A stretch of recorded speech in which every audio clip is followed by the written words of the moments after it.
এই যে ছাপ বলে দিচ্ছে, তো মা তো ভগবানের প্রসাদ খায়।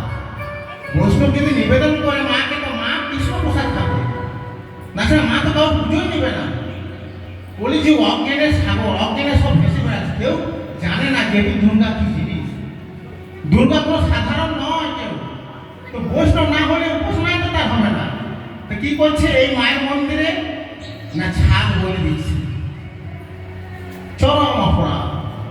মা কোন সন্তানকে কি রক্তপান করতে পারে? সন্তানে বলে দিলে কোনো মাকে রক্তপান করতে পারে? কি অসম্ভব। তাহলে এই যে এই ছাগলকে যে আমরা এই বলে দিচ্ছি, এই জন্য কুম্ভ পাপ নরক, 28 রকমের নরক রয়েছে। সব থেকে নিকৃষ্ট নরক হচ্ছে কুম্ভ পাপ। তো কুম্ভ পাপ নরক লাভ হয়।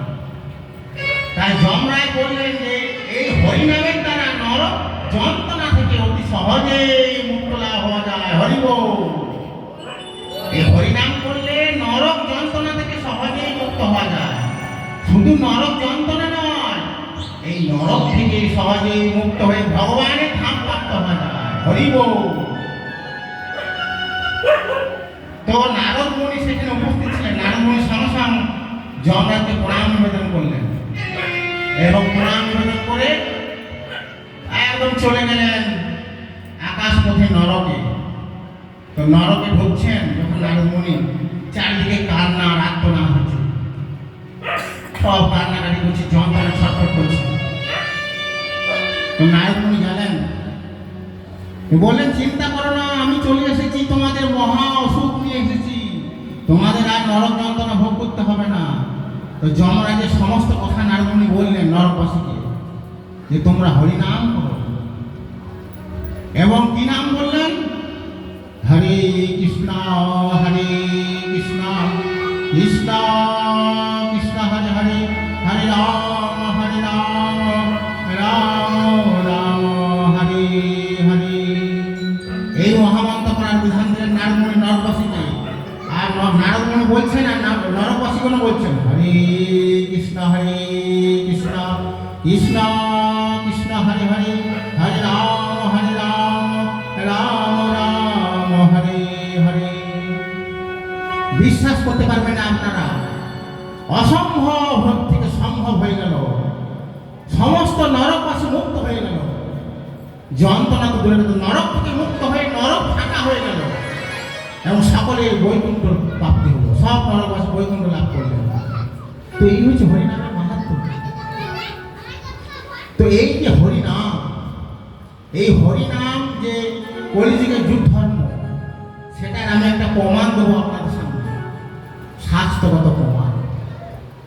দাপরের শেষ হব করছে সেই সময় নারদ মুনি তার পিতা ব্রহ্মাকে জিজ্ঞাসা করছেন যে হে পিতা, সামনেই তো কলিযুগ, তো কলিযুগের মানুষের মঙ্গলের কি রাস্তা? আপনার ভালো করে পয়েন্ট আউট করুন, ভালো করে শুনুন কি বলছে এখানে।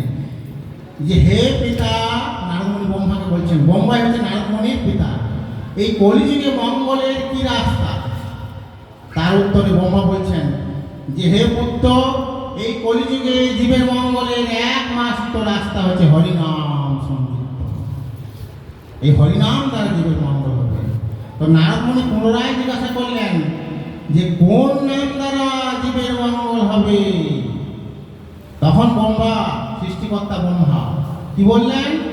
যে এই মহামন্ত্র দ্বারা জীবের মঙ্গল হবে। হরে কৃষ্ণ কৃষ্ণ কৃষ্ণ হরে হরে, হরে রাম রাম রাম হরে হরে। বলেছে এই মহামন্ত্র, এটাকে তারক ব্রহ্ম নাম বলে, এই মন্ত্র দ্বারা জীবের মঙ্গল হবে। তখন নারদ মুনি পুনরায় জিজ্ঞাসা করলেন যে এই মন্ত্র জপ করার কি বিধি, এই হরিনাম করার কি বিধি? খুবই গুরুত্বপূর্ণ, আপনারা শুনুন, এটা আপনাদের খুব কাজে লাগবে। নারদ মুনি বলছেন যে হে পিতা, এই হরিনামের কি নিয়ম, কি বিধি? তো ব্রহ্মা বলছেন এই হরিনামের কোনো বিধি নেই। সূচি অসুচি সর্ব অবস্থায়, সর্বকালে, সর্বসময়ে এই হরিনাম করে দিতে হবে। তো বুঝতে পারছেন? তার মানে খুব গুরুত্বপূর্ণ পয়েন্ট, যে হরিনাম করতে করতে গেলে আমি মুখে হরিনাম উচ্চারণ করবো, সেই জন্য কোনো নিয়ম কানুন নেই। হরিনাম যে কেউ করতে পারে, যে কোনো অবস্থায় করতে পারে, যে যে অবস্থায় আছে সেই অবস্থায় থাকুন, কিন্তু হরিনাম করুন।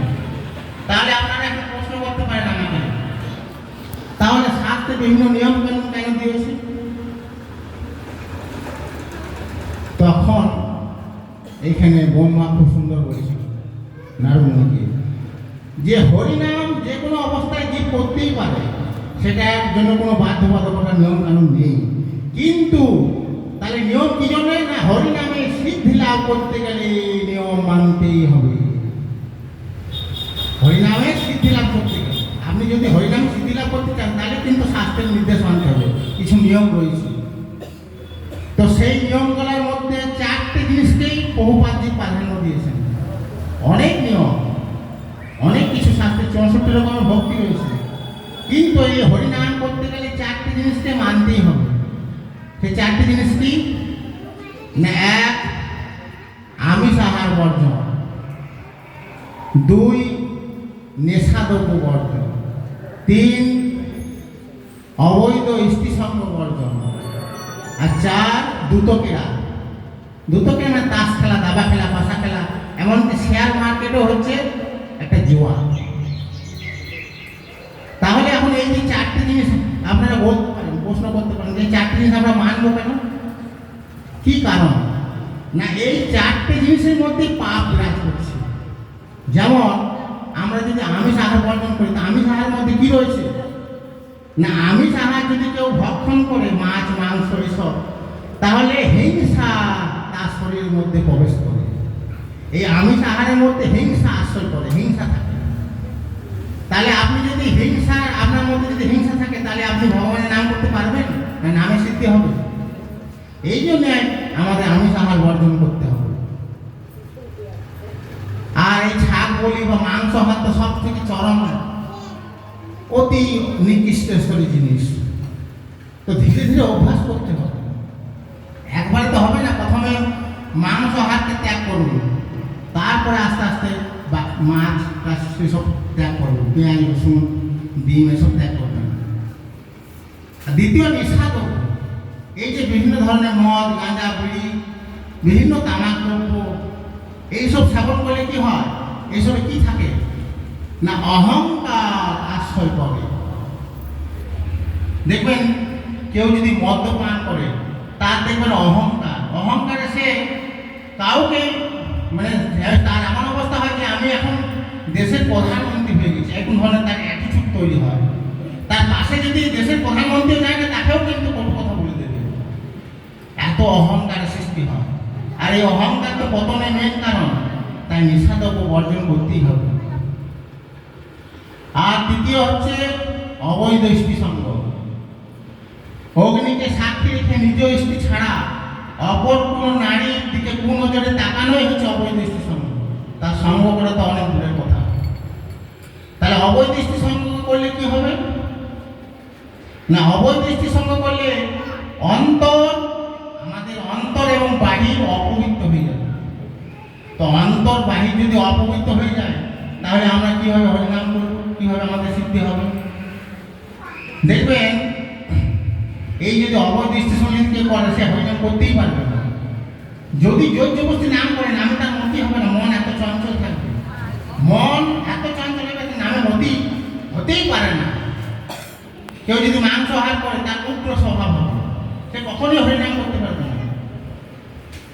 আর চতুর্থ হচ্ছে দ্রুতক্রীড়া, তাস খেলা, দাবা খেলা, পাশা খেলা, এইসব চরমরূপে নিষিদ্ধ। কেন?